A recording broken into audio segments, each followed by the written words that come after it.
Desde horas de la mañana, decenas de personas de la Asociación Nacional de Soldados en Reserva del Ejército de Guatemala se congregaron frente al Palacio Nacional de la Cultura para manifestar en demanda de la aprobación de una ley por parte del Congreso de la República que los compense económicamente por su participación en el conflicto armado interno entre los años de 1960 a 1996. Los veteranos del ejército iniciaron la manifestación a la altura del kilómetro 5 de la ruta al Atlántico, generando un bloqueo total sobre la ruta, además del kilómetro 15 de la ruta interamericana para finalizar en la Plaza de la Constitución frente al Palacio Nacional de la Cultura.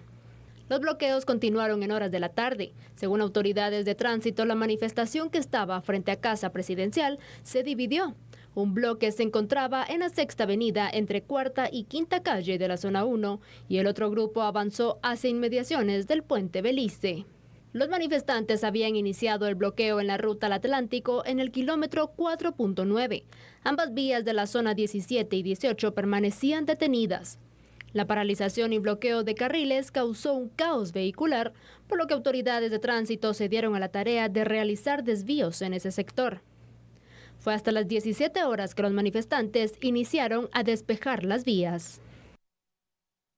A ver, un caos, ¿verdad? Y muchos lo sufrieron de una manera muy terrible. Fuera de lo que esto significa también económicamente para un país como el nuestro, Sandy. Ahora, volvemos a recalcar algo. El derecho de asociación y el derecho de manifestación es un derecho humano, nadie dice que no.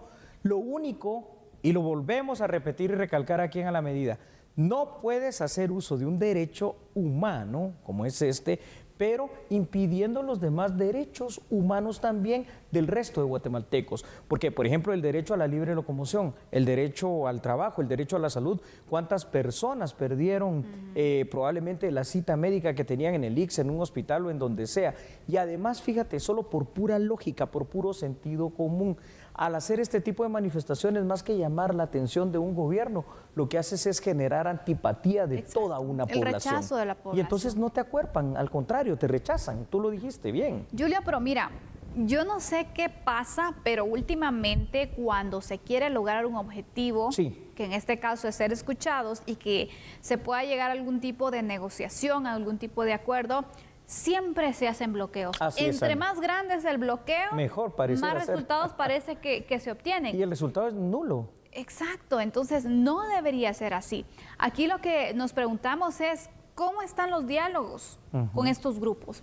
¿Cuál es el seguimiento previo? Porque debería ser la última de las opciones que se toman, pero se convierte en la primera que toman los grupos. Primero manifiesta para que después iniciemos el diálogo, cuando debería ser al final al revés y no afectar a otras personas que no tienen nada que ver y que se ven perjudicadas. Ahora, tienes toda la razón. Te pregunto, ¿quiénes pueden tomar decisiones sobre este tema del resarcimiento? Que una cosa es que estamos diciendo que están manifestando de mala manera, otra cosa es que tengan el derecho, ¿no? Y por supuesto que tienen el derecho a exigir, porque para empezar el artículo 28 para los exmilitares y veteranos de guerra, el artículo 28 constitucional es el derecho de petición. Pero ¿a quién le tiene que ir a exigir esto? Puede ser al Congreso de la República, ¿no? Ellos pueden determinar la parte económica, puede también ser el Ejecutivo. Entonces, ¿qué culpa literalmente tiene el resto de la población guatemalteca? Al final entre nosotros nos afectamos porque hoy muchas personas llegaron tarde a su trabajo, muchas personas llegaron tarde a los compromisos que tenían, a citas y todo, Julio, y se perdieron cosas hoy. Exactamente, entonces vemos las repercusiones y vemos el impacto que genera en distintos puntos. La economía también se ve perjudicada de gran manera. Y estas situaciones siguen porque las manifestaciones, los bloqueos, este tipo de movimiento, Julio, es una constante en nuestro país y constantemente también nos vemos perjudicados. Pero tampoco es que hayan soluciones para tratarlas de otra forma. Así es, Sandy, definitivamente que sí. Como no hay soluciones y aquí se hacen mesas de diálogo, de negociación y se llega absolutamente a nada, más que a sentarse porque nunca se soluciona nada, entonces también uno tiene que entender esta otra parte, ¿no? La desesperación que también pueden sentir estos exmilitares veteranos de que nadie les hace caso. ¿Vamos con los datos? Vamos. Muy bien, entonces ahí tiene usted los primeros datos que hemos investigado. Nuevamente, un grupo de militares retirados, grande por cierto, salió a las calles del país para bloquear varias arterias importantes de la ciudad capital.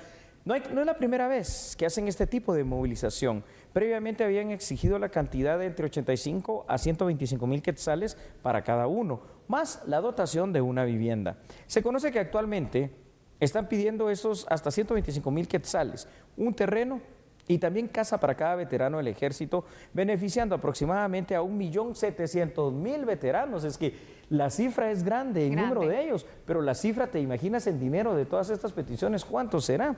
Esto no es parte de los compromisos de los acuerdos de paz, con lo cual habría que revisar exactamente cuál es el nivel de obligatoriedad que supuestamente tiene el Estado con ellos y al final de cuentas qué es lo que ellos tienen también como veteranos militares, como la base legal para poder pedir esto, porque si así lo tienen y si existe esta base legal o este compromiso firmado por alguien que haya representado al Estado de Guatemala en alguno de los gobiernos anteriores, pues también este compromiso deberá honrarse. Lo que yo pregunto es, ¿cómo haríamos como Estado, primero para presupuestar, de dónde sacamos la plata para esto y cuál sería el plan de pagos y en qué tiempo se cumpliría?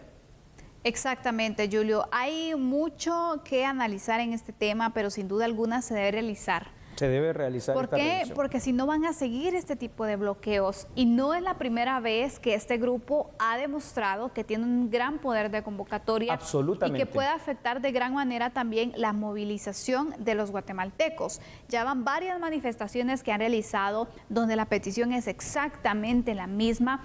Se siguen dando y se seguirán dando si al final no se logra algún tipo de diálogo, algún tipo de negociación o hacerlos comprender que no existe la capacidad presupuestaria para poder hacerlo, darles otra alternativa, buscar una solución, porque si no, vamos a seguir registrando este tipo de manifestaciones, vamos a seguir pagando las consecuencias y yo creo que ya no podemos. ¿Cuántos grupos grandes en nuestro país no manifiestan, Julius? ¿Cuántos bloqueos no se registran? En esta semana, imagínate cuántos van y pues no sabemos si va a ser la única que se va a registrar.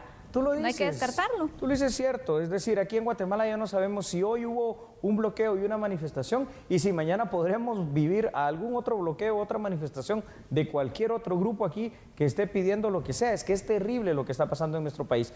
Yo repito, a quienes quieren hacer o quieren hacerse escuchar, yo creo que hay otras formas de hacerlo y otras formas que no interrumpan los derechos de los demás y les aseguro que van a encontrar más solidaridad en el pueblo de Guatemala. Vamos con más datos. Adelante. Ahí los tiene usted en pantalla, por favor. Y es que son los siguientes. Fíjate, Sandy, ya existe en el Congreso de la República una iniciativa de ley desde el año 2019. Habrá que preguntarse por qué no ha avanzado su análisis y mucho menos la presentación para un dictamen. Otro de los aspectos a considerar es que el presupuesto 2021 no contempla este pago y encontrar un financiamiento especialmente en tiempos de pandemia pues parece, si no imposible, muy difícil. Es evidente que hasta que no logremos resolver este problema, el conflicto va a seguir latente y en cualquier momento podrían darse más acciones de hecho, como los bloqueos de carreteras, los bloqueos de la ciudad capital que hoy afectaron la locomoción y la economía a nivel nacional, porque estos bloqueos los hicieron acá en lo que es el distrito metropolitano, el centro neurálgico en cuanto a la economía, en cuanto al trabajo y en cuanto al movimiento que hay acá en Guatemala como país, no como ciudad. Entonces también creo que es necesario por parte del gobierno de Guatemala y por parte de otros actores políticos. ¿Dónde está el G4? ¿Quién es el G4? Bueno, ya ni se menciona, pero el G4 es ¿cómo se llama? El arzobispo, la Alianza Evangélica de Guatemala, el procurador de los derechos humanos y el rector magnífico del USAC. También son actores que pueden ayudar para tratar de mediar en este conflicto, pero alguien tiene que hacer algo.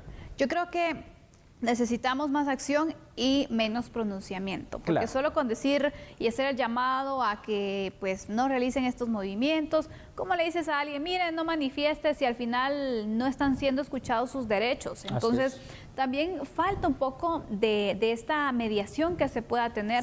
Aquí esperamos también que la Procuraduría de los Derechos Humanos pueda ser uno de los mediadores, Julio, para poder entonces de esta manera garantizar los derechos de la población, tanto de los que están manifestando, buscando la forma en la que sean escuchadas sus peticiones de una forma pacífica, como de los guatemaltecos que al final se ven afectados con estos bloqueos que se registran y que es una constante en el país. Déjame decirte algo, además a lo que tú estás diciendo. Y si se presentó alguien de la PDH, pues no sé qué llegó a hacer, ¿sabes por qué? Porque más de 10 horas de bloqueo significa que solo llegaron a hacer acto de presencia. Fue hasta que al final de cuentas se presentó un grupo de antimotines de la Policía Nacional Civil que se pudo desbloquear el paso y el acceso vehicular, tal y como lo estamos viendo allí en este momento en imágenes y en pantallas. Entonces, creo que los conflictos es algo con lo que está viviendo realmente Guatemala como país. Todavía somos un país con mucho conflicto, con mucho enfrentamiento, con mucha discordia, con poca unión, con poca integración nacional como un Estado. Esto habrá que cambiarlo, pero aquí, en este conflicto, tú lo dijiste, si alguien no hace algo y lo hace ya, seguirá. Concluimos entonces con el análisis. Las manifestaciones van a continuar. Necesitamos algún tipo de acompañamiento, de resultados también que se puedan tener para cambiar la forma de manifestación en Guatemala, que es la misma. Bloqueos tras bloqueos y más bloqueos. Vamos a la pausa. Regresamos enseguida. Por favor, usted no cambie porque regresamos en breves instantes, ya que somos a la medida.